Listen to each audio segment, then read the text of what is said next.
$165. That is basically going to be the price of Star Wars Shatterpoint, the core set. We just had an Atomic Mass Games live stream on Twitch and some details about Shatterpoint emerged. And we got news relating to squad building, we got the price for the squad packs, we got quite a lot of information. Now I'm going to go through the video in order, but keep in mind that there is some juicy stuff and I'm leaving it mainly to the end because that's when they revealed it. So this video was basically framed as an unboxing and the box that you see is huge. To me, it sort of looks like the classic Star Wars Legion kind of box, but with a little bit more height and a little bit more depth. So it looks like a big boy. You can see how deep it is there. Like when you compare that to a Legion box, it looks maybe like almost double the size. Maybe not double, maybe it's like 1.5 times, but still, it's really big. They're also going to be providing these little cardboard cutouts, which are effectively for if you paint your miniature and you want to display it and you want to post it online, you're supposed to use these as little backdrops. Not very expensive for them to do, but quite a nice little feature, I think. You'll be surprised to learn that Star Wars Shatterpoint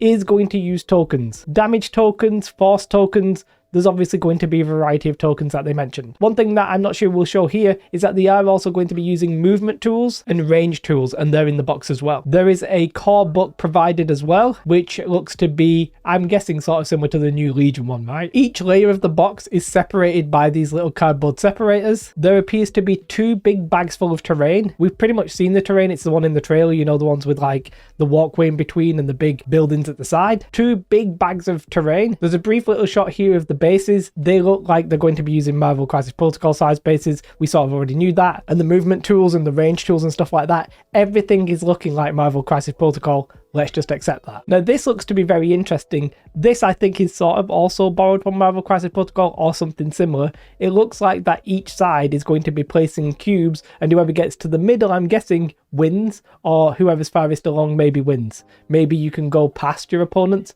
It's hard to say, but this is obviously how you're going to track who's winning and who's losing. Now the game is obviously going to have cards, but they would not reveal any of the cards today. We can sort of get a little bit of a glimpse there. It looks like Ahsoka, for example, has 9 health and maybe 3 force powers, something like that, but the majority of the cards not being revealed. I'm not going to speculate too much because we just don't know, right? Now one thing I didn't speak about, and you can see in the top right over there, there is going to be dice included, and they specifically mentioned attack dice and defense dice. I'm guessing it's going to work very similar to Star Wars Legion in that sense, in that the 8-sided dice, if I'm counting the number of sides right there, will be the attack dice and the cube dice will be the defense dice. If you look at the symbols, that sort of implies that, which is different from Marvel Crisis Protocol. So we do have at least one difference. Now they said that it's 16 bases in the box, but there's obviously more than 16 miniatures because there are those B1 battle droids and there's 3 on each of those bases. So technically I think there's 20 models in the box. And we spoke about the price point. The price point for this whole set is going to be $164.99, I think they said. Pretty much $165. In pounds, that's probably, may even end up being 175 quid, right? Oh, here quickly is the movement tools and the rangefinder and stuff like that. I didn't know if I would be able to find that. Now, one thing I want to point out is that it seems like the core set will actually be language specific. Just from reading between the lines, that's sort of the gist that I got. But of course, the squad packs, well, they're going to include all of the languages. That's obviously to simplify it. Now, these squad packs, they also revealed the price of these, and they're basically going to be $50, $49.99, I think, essentially. Which, to be fair, if I think about 50 quid for 5 miniatures, that's quite expensive. Like, let's just be real, right? That is just quite expensive. There's no real way of like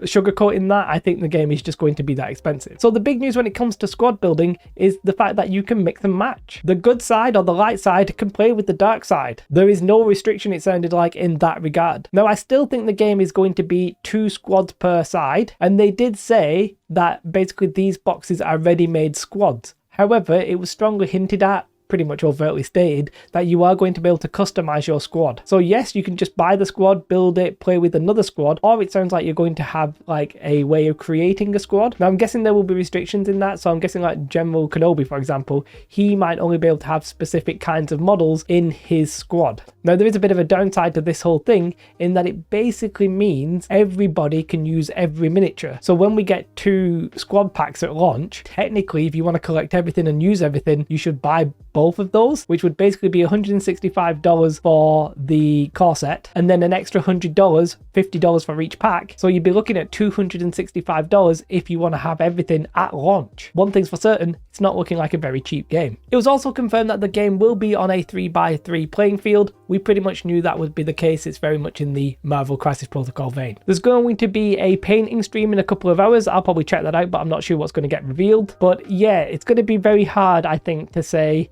hey, this is how much this game's going to cost, and people to jumping for joy for that. It's a very expensive game if you ask me. The core set, I actually think the core set is reasonable value. Yes, you're getting 16 bases, pretty much 20 miniatures, but the amount of terrain you get, I think that's sort of going to be okay. It's very much up there with the GW price of a box, right? It's not cheap, but the value's probably there. You get 4 squads, which means you actually get quite a few combinations that you can make. I'm not sure how many combinations that is off the top of my head, maybe like 5 or 6. Yeah, I was never very good at maths. But you get quite a lot of combinations you can make because you can play Ahsoka with Dooku, Anakin with Dooku, and so on and so forth, right? And then as you go, it sounds like you're going to be able to customize your actual squads as well. So it sounds like there's going to be a lot of list building in this, which is either a good thing or a bad thing. But as I said, it basically means you can play with anything, which means you might want everything. So this core set might be reasonable value at $165, but just right at the very start, $265 if you want to play with everything. And I would not be surprised if we start seeing monthly or bi-monthly releases for these,